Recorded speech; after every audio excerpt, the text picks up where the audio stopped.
Assalamualaikum warahmatullahi wabarakatuh. Kali ini kita mau nelusurin desa saya. Saya jarang atau ini tempat yang nggak pernah saya datengin.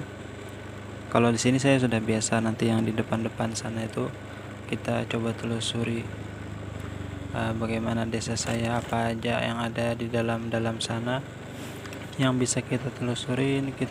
Kalau yang sulit, jalannya, medannya berat, ya kita mundur dulu, dan kita cuma bisa nelusuri di waktu siang. Kalau malam saya nggak berani, kalau malam, karena saya bukan skeror. Jadi ini judulnya, saya bukan skeror. Nah, cuman kita cuma telusuri saja desa saya. Nah, ini jembatan tuh, sekarang airnya sedang dalam. Itu air nyambung ke sungai. Jadi sekarang habis hujan deras, beberapa hari hujan, itu kiriman air dari gunung. Cuman alhamdulillah nggak terjadi banjir ya. Biasanya di sini kadang kalau terlalu sering hujan dan di gunung sana sudah banjir, maka pasti di daerah saya ini pasti banjir. Nah, ternyata lumayan indah ya desa saya, seperti suasana pedesaan lah. Sambil kita menikmati pemandangan, sambil kita membicarakan tentang hal yang berbau-bau berhubungan dengan agama, supaya menambah wawasan kita dan lebih mengenal lagi terhadap agama kita. Karena saya memang lulusan pesantren, jadi ya bidangnya pembicaraan atau ucapan saya pasti hal yang berkaitan dengan agama. Terkait dengan kejadian atau kabar yang baru-baru ini, mungkin sudah lama juga terus berlanjut kabar ini, yaitu tentang dipenjarakannya Habib Bahar bin Sumait. Nah, bagaimana sikap kita terhadap hal ini? Saya teringat tentang kejadian waktu Nabi Ibrahim alaihissalam. Beliau waktu itu ingin dibakar. Maka ada burung kecil ya, burung pipit gitu. Dia berusaha memadamkan api tersebut, walaupun dia tahu bahwa perbuatannya itu nggak akan bisa memadamkan. Dia kecil, apinya sangat besar, dari jarak berapa puluh meter atau ratusan meter, panasnya itu kerasa. Masa burung pipit yang kecil cuman bawa setetes air bisa madamin tuh api? Yang nggak mungkin. Cuman katanya kan dia diketawain oleh hewan-hewan lain. Kata dia, memang aku tidak bisa memadamkan api ini, tapi paling tidak aku bersaksi nanti di hadapan Allah bahwa aku membantu dan berada di pihak Nabi Ibrahim alaihissalam, Nabiullah Ibrahim alaihissalam. Dengan perbuatanku ini, minimal ini menjadi saksi bahwa aku berada di pihak yang benar. Maka dari itu tadi tentang Habib Bahar bin Sumait, kita harus berada di pihak beliau ya, karena kita tahu atau kita meyakini bahwa beliau itu benar. Maka apa yang bisa kita lakukan agar beliau bisa terbebas dari penjara? Apa yang kita bisa? Karena saya ini jauh ya di Banjar, ya cuman bisa berdoa mudah-mudahan beliau segera dibebaskan dari penjara, dan mudah-mudahan permasalahan yang ditutup-tutupi ini semoga terbongkar, dan mudah-mudahan penjahatnya ketahuan dan dihukum dengan hukuman yang setimpal. Kalau hukum Islam sih, yang membunuh itu hukumnya dibunuh, hukuman mati. Nah, cuman ya di sini kita serahkan saja, yang mudah-mudahan yang terutamanya Habib Bahar bisa terbebas dari penjara dan kasus ini bisa terungkap. Itu ya sikap kita kepada yang benar. Nah, ini kita sudah memasuki yang agak dalam nih, jauh nih. Saya nggak pernah lihat sini, nggak pernah masuk ke sini, nggak pernah. Ini baru pertama kali itu ada nenek-nenek sedang jemur pakaian. Nah, ini rumah-rumah orang sepi ya di sini ya. Gimana kalau malam nih, sepi banget. Pasti ya seram gitu. Ini tengah hari udah hawa-hawanya kayak sepi gitu. Tuh nggak ada orang sama sekali. Kita lewat sana atau belok kanan aja ya. Kayaknya jalannya itu sulit tuh jalannya. Nah, tuh itu sawah pemandangannya. Nikmatin aja pemandangan hutan, pemandangan sawah. Tuh masya Allah, rumah petani begitu kecil, cuman dia merasa cukup dengan yang demikian. Itu berarti dia adalah orang yang kaya. Orang kaya itu adalah orang yang bisa membuat dirinya tidak membutuhkan kepada banyak hal. Dia hanya membutuhkan kepada hal yang pokok-pokok saja. Tempat tinggal asal ada, ya kan, makanan asal ada, pakaian ada, sudah merasa cukup dengan itu, tidak membutuhkan apapun selain Allah Subhanahu wa taala, maka dia adalah orang yang kaya. Adapun orang yang fakir, hakikatnya adalah orang yang selalu membutuhkan kepada sesuatu. Dia mencari barang yang tidak ada pada dirinya. Sekarang misalkan dia punya sepeda, maka dan dia tidak punya motor, maka dia berusaha untuk mendapatkan motor, ya kan? Nah, ketika dia berusaha untuk mendapatkan motor, yang dia membutuhkan motor, berarti dia sekarang fakir. Arti fakir itu membutuhkan kepada motor. Setelah dia punya motor, dia membutuhkan mobil. Lalu dia terus berusaha ingin mendapatkan mobil karena dia membutuhkannya.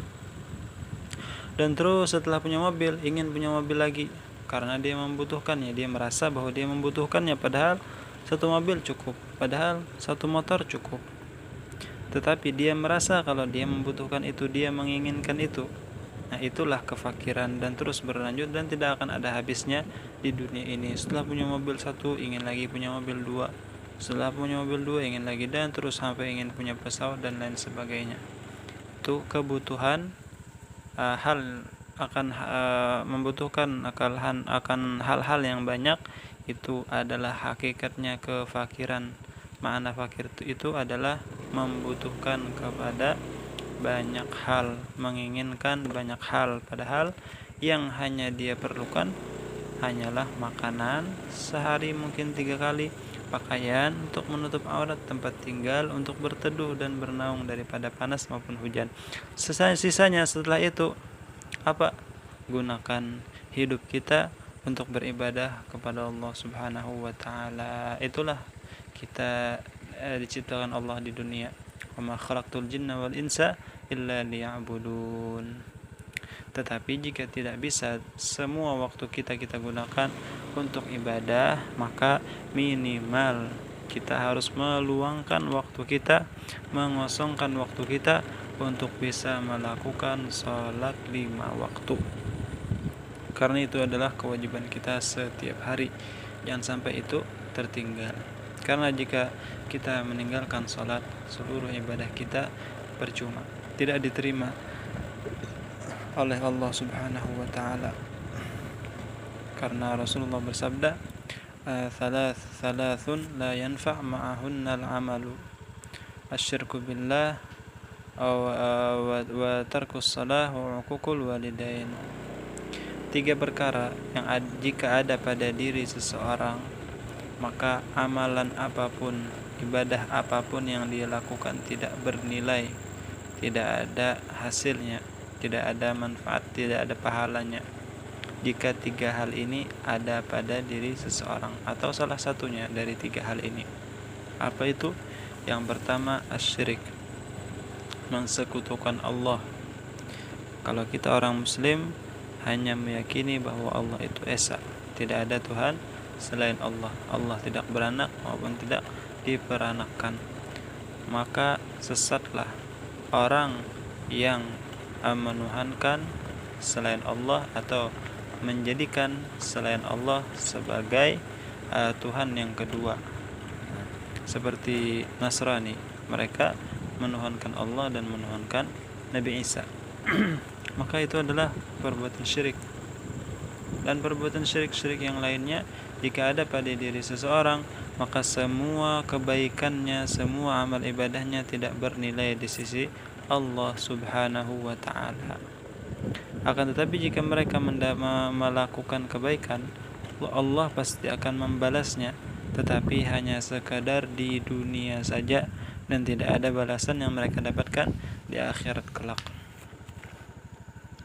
Adapun orang yang beriman dan mengesahkan Allah, tidak mensekutukannya dengan yang lain, mereka mendapatkan balasan di dunia maupun di akhirat. Terkadang hanya di akhirat, di dunia tidak. Terkadang bisa dua-duanya, di dunia dapat, di akhirat dapat. Nah, makanya misalkan seseorang mengadu, ya, saya sudah rajin sholat, tapi kenapa saya tetap miskin? Kenapa Allah tidak berbuat baik kepada saya? Bukan seperti itu. Kenapa engkau tidak dijadikan kaya di dunia?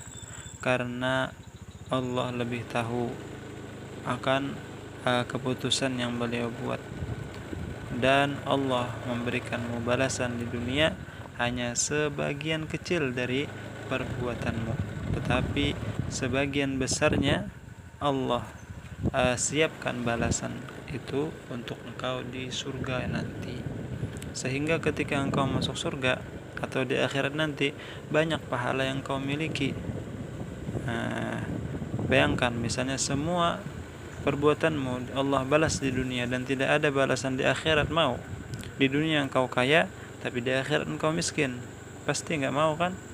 Nah, kalau begitu kita tinggallah bersabar di dunia. Nah, jalannya ini sulit ya, nggak bisa saya lewatin. Di sini di depan nih, kalau bahasa Banjarnya tuh licak ya, becek ya, tuh lumpur. Jadi kalau sulit saya ini, ya udah kita putar balik aja. Balik tuh ya kalau dalam bahasa Banjar yang takaran untuk beras tuh. Nah, ada 5 liter itu gantang namanya. Nanti 4 gantang itu satu balik. Nah, jadi tuh ada yang ngomong waktu rame-ramenya musim corona ya, kan nggak boleh kalau keluar daerah, kalau belum vaksin disuruh putar balik. Nah, kata orang Banjar, kalau mau bepergian jauh, jangan lupa bawa balik yang buat nakar beras tuh. Nanti kalau disuruh putar balik, tinggal tunjukin, nih, ini Pak Polisi, saya bawa balik, ini baliknya saya putar ya. Nah, nanti kan diperbolehkan lewat, karena dia cuma nyuruh putar balik, kita sudah sedia balik, jadi nggak perlu pulang ke rumah lagi untuk ngambil balik, karena dia cuma nyuruh putar balik. Itu ya waktu rame-rame corona itu. Nah, di sini ya udah kita pulang aja, kita pulang. Dan itu ada ayam tuh. Nah, ada ayam dikurung. Ini ayam di Banjar ini istimewa ya, istimewa. Apa keistimewaannya? Ayam di Banjar ini dia punya 2 kaki. Nah, itu keistimewaannya, punya 2 kaki. Nggak seperti ayam-ayam di luar ya. Nah, itu sungai ya, sungai airnya lagi keruh karena habis hujan nih.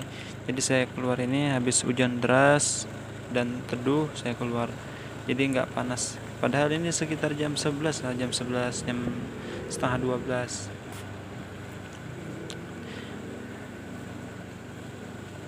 Nah, jadi tadi sampai mana tadi pembicaraan kita? Sampai mana tadi, lupa. Ya udah kita bahas yang lain aja, tentang apa ini, kata Habib Abdullah Al-Haddad, wa in tardha bil maksumi ishta muna'aman wa in lam takun tardha bihi ishta fi hazan. Nah, buntu lagi jalannya di sini, aduh, buntu. Kita nggak bisa, harus putar balik, ini nggak bisa. Saya nggak berani masuk ke dalam sana itu karena saya bukan scarer.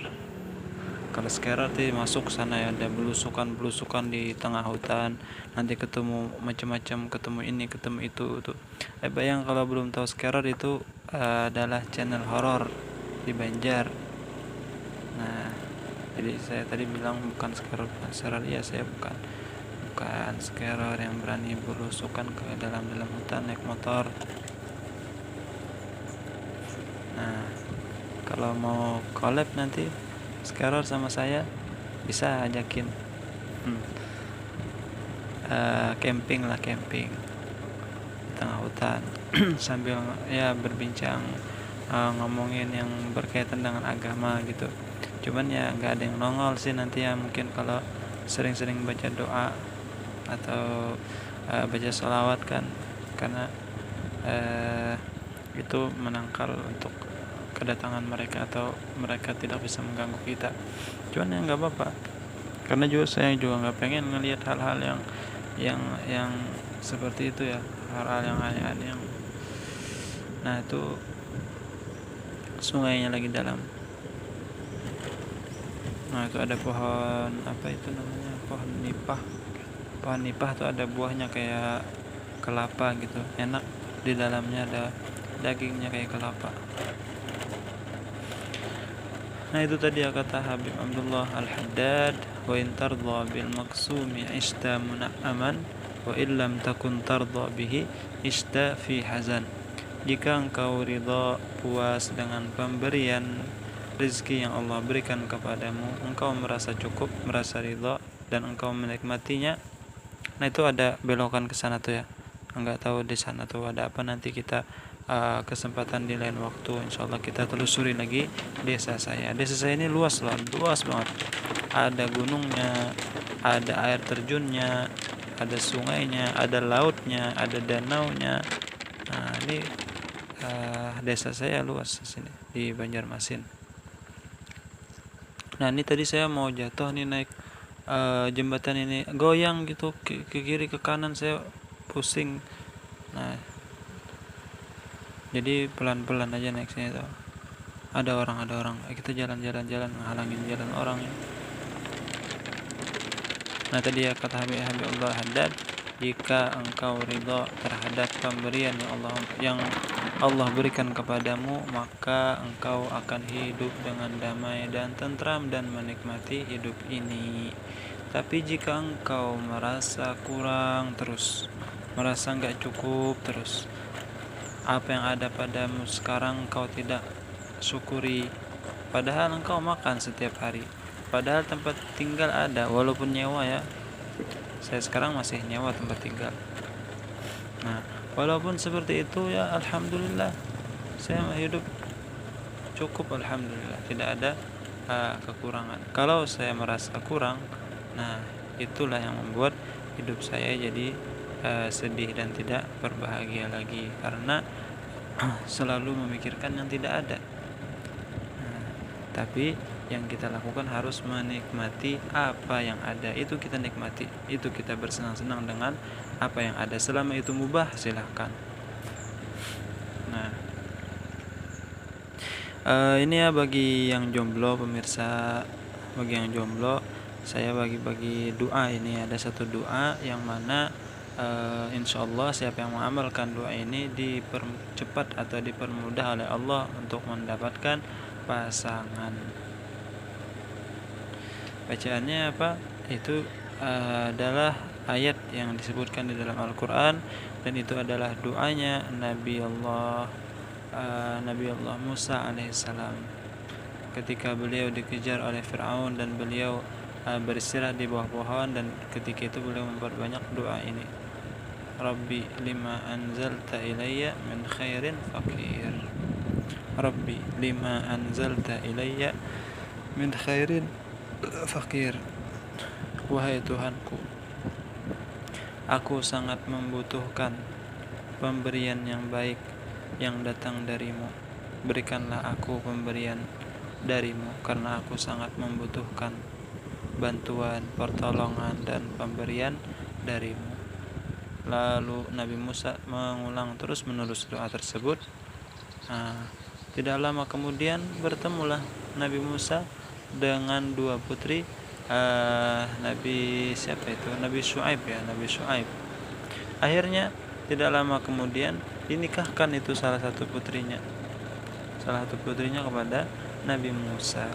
Kata ulama, itu doa yang dibaca oleh Nabi Musa adalah doa yang bermanfaat atau khasiatnya mempercepat dapatnya jodoh.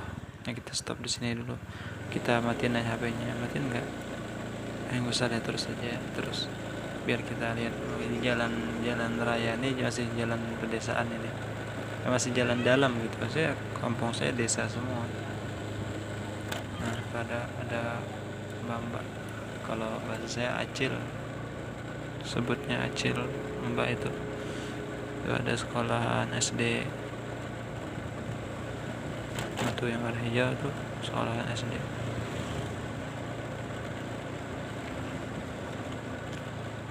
Sebenarnya di kiri situ ada sih masih rumah-rumah orang. Nanti kita telusuri lagi, kita jalan pulang aja, ini kayaknya agak gerimis nih, mau hujan lagi. Dan habis ini saya juga mau ngajar di pesantren. Nah, jadi itu tadi ya, kunci hidup bahagia adalah kita mensyukuri dan menikmati nikmat yang ada pada kita. Jangan kita hanya mencari atau menunggu yang tidak ada pada kita sehingga kita melupakan nikmat yang ada pada kita. Jangan sampai karena dengan satu kesedihan kita melupakan beribu-ribu nikmat yang ada pada diri kita. Terkadang orang seperti itu, satu kesedihan membuatnya lupa segala nikmat yang Allah berikan kepadanya. Jangan, hiduplah bahagia dengan nikmat yang ada pada dirimu saat ini. Mata itu adalah nikmat yang luar biasa. Dengan mata engkau bisa menikmati indahnya alam ini, indahnya ciptaan Tuhan.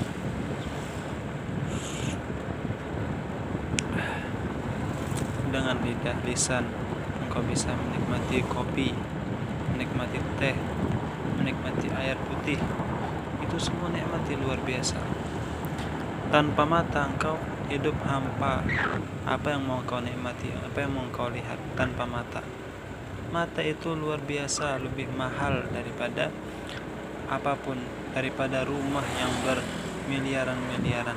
Lebih mahal mata itu. Engkau itu kaya, punya mata, punya tangan, punya kaki.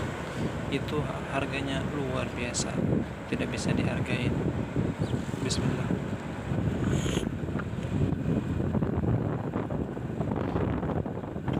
Nah, itu juga ini agak di bukit ya kita sekarang. Kita habis ini itu sekarang lagi turun gunung. Tuh kalau nggak kabut ya, di depan sana tuh ada gunung tinggi banget. Saya nggak pernah ke sana. Gunung Meratus namanya. Nah, nanti kalau ada rezeki insyaallah kita telusuri semua tempat di Banjarmasin ini. Insyaallah ini saya belum monetisasi ya, doakan teman-teman mudah-mudahan monetisasi saya bisa diterima dan mudah-mudahan nanti subscribe-nya makin banyak, viewernya makin banyak, dan kita bisa terus menelusuri desa saya. Karena bagi teman-teman yang sedang istirahat ya, ini dekat banget mobil ini. Hati-hati. Kemarin baru kejadian tabrakan di sana tadi, yang di tikungan saya mau keluar tadi, situ tabrakan baru kemarin. Jadi harus hati-hati, jangan ngebut yang kelewatan batas sehingga sulit ngerem, itu bahaya. Ya santai-santai aja. Ya udah, ini rumah saya udah dekat lagi, mungkin sampai sini aja dulu ya teman-teman, mudah-mudahan bermanfaat. Wassalamualaikum warahmatullahi wabarakatuh.